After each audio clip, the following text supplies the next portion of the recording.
నేను ఒక సాధారణ భారతీయుడిని. రోజుకి 4,000 రూపాయల కొత్త కరెన్సీ కోసం ఏటీఎం దగ్గర 4-5 గంటల క్యూలో నిలబడుతున్న సామాన్య భారతీయుడిని. ఈరోజు పేపర్ చూసావా? భూషణం బద్దలు, 100 కిలోల బంగారం, 90 కోట్లు స్వాధీనం. కాంట్రాక్టర్ శేఖర్ రెడ్డి ఇంట్లో నిధి 1000 కోట్ల ఆస్తి పత్రాలు లభ్యం. నగదులో 70 కోట్లు కొత్త కరెన్సీ. 70 కోట్లు కొత్త కరెన్సీ. ఎక్కడ మార్పిడింది ఇదంతా? రిజర్వ్ బ్యాంక్ నుంచి వస్తున్న ప్రతి రూపాయి బ్యాంకులకే కదా వస్తుంది. అంటే మొత్తం అంతా బ్యాంకుల నుంచే జరుగుతుంది తతంగం అంతా. ఇది ఈ బ్లాక్ మనీ ఉన్న మొత్తం మార్చేసుకుంటున్నారు. సామాన్య భారతీయుడు రోడ్డు మీద అలాగే నిలబడి ఉంటాడు. ఏ బ్లాక్ మనీ గురించి అయితే ఎంత కథ జరిగిందో వాడి ఇంట్లో నుంచి కదలకుండా ఆడి పాత కరెన్సీ నోట్లని కొత్త కరెన్సీ నోట్లు అయిపోతున్నాయి. మనం డ్రా చేసుకోవాలంటే ఎన్ని రిస్ట్రిక్షన్స్, కానీ వాడి దగ్గరికి ఎలా వెళ్తున్నాయి? మొత్తం 70 కోట్లు మార్పిడి జరిగిందంటే అంత అవలేని విషయం కాదు. ఇది ఒక్క మనిషికి సంబంధించిందే. కానీ దేశంలో ఎన్ని కోట్ల రూపాయల బ్లాక్ మనీ, ఎన్ని కోట్ల రూపాయల పాత కరెన్సీ బయట అయిపోయింది ట్రాన్సాక్షన్స్ లోకి రాకుండా. ఎన్ని కోట్లు? నీకు తెలీదా మారిందని? ఎన్ని కోట్లు రోజుకు మారుతున్నాయో మనందరికీ తెలుసు, కానీ మాట్లాడవు. నువ్వు మాట్లాడినంత వరకు నీ దేశం బాగుపడదు. నువ్వు అడిగితే, నువ్వు క్వశ్చన్ చేస్తే మాత్రమే బాగుపడుద్ది. టీవీల్లో, న్యూస్ పేపర్లలో ఏదేదో రాసిస్తాడు. ఆ మారుతుందంట, చెత్తకుండీలో దొరుకుతుందంట, అది ఇది రాస్తాడు. కానీ వాళ్ళు ఎవ్వరూ యాక్షన్ తీసుకోరు. తీసుకోవాలంటే నువ్వు మాట్లాడాలి. ఇప్పటికైనా మాట్లాడడం మొదలుపెట్టు.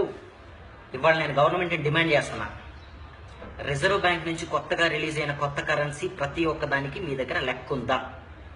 ఎవరికెంత వెళ్ళిందో మీ దగ్గర లెక్క ఉంటే అది మాకు కావాలి. డిసెంబర్ 31కి పాత నోట్లు డిపాజిట్ చేయడం క్లోజ్ అయిపోతుంది కదా.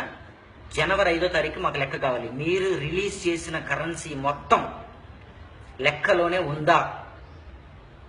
ఆ విషయం మాకు తెలియాలి. మేము పేపర్లో చూడాలి. అది ఒకవేళ లేదా, కరెన్సీ మొత్తం, మీరు రిలీజ్ చేసిన కరెన్సీ మొత్తం లెక్కల్లో లేకుండా మళ్ళీ బ్లాక్ మనీ కింద కన్వర్ట్ అయిందా, ఎక్కడికి వెళ్ళిందో కూడా మాకు తెలియాలి. నేను ఒక్కడిని అడిగితే ఎవ్వడూ నన్ను పట్టించుకోడు. మనందరం కలిసి అడిగితే ఆన్సర్ చెయ్యక తప్పదు. కాబట్టి మీరు కూడా క్వశ్చన్ చేయండి. నీకు కావాలి కదా లెక్క, నీకు కూడా కావాలి కదా లెక్క. కొత్తగా రిలీజ్ అయిన కరెన్సీ మొత్తం ఎక్కడికి పోయిందో లెక్క నీకు కూడా కావాలంటే నువ్వు కూడా క్వశ్చన్ చేయి. ప్లీజ్ క్వశ్చన్ చేయి. ఒక్కసారి నీ దేశం కోసం ఒక్కసారి క్వశ్చన్ చేయి. క్వశ్చన్ చేస్తూ ఒక వీడియో చేయండి, హ్యాష్ పెట్టి దాన్ని పోస్ట్ చేయండి. దొరుకుతుంది కదా సోషల్ మీడియాలో. హ్యాష్ ట్యాగ్తో సెర్చ్ చేస్తే ఎంతమందిని మనం ఆ లెక్క కోరుకుంటున్నామో గవర్నమెంట్కి తెలియాలి. ఇండియన్ గవర్నమెంట్కి మనం ఎంతమంది ఆ లెక్క కోరుకుంటున్నామో ఇండియన్ గవర్నమెంట్కి తెలియాలి. మనందరం చేసే వీడియోలకి 3 హ్యాష్ ట్యాగ్లు పెట్టుకున్నాం.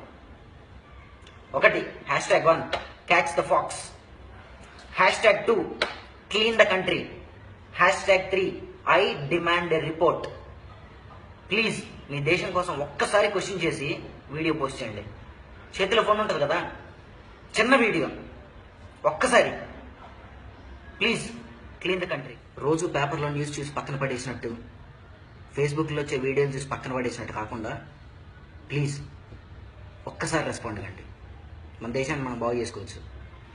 ఈ బ్లాక్ మనీ ఉన్న వాళ్ళందరినీ పరుగులు పెట్టించవచ్చు. Please respond, please.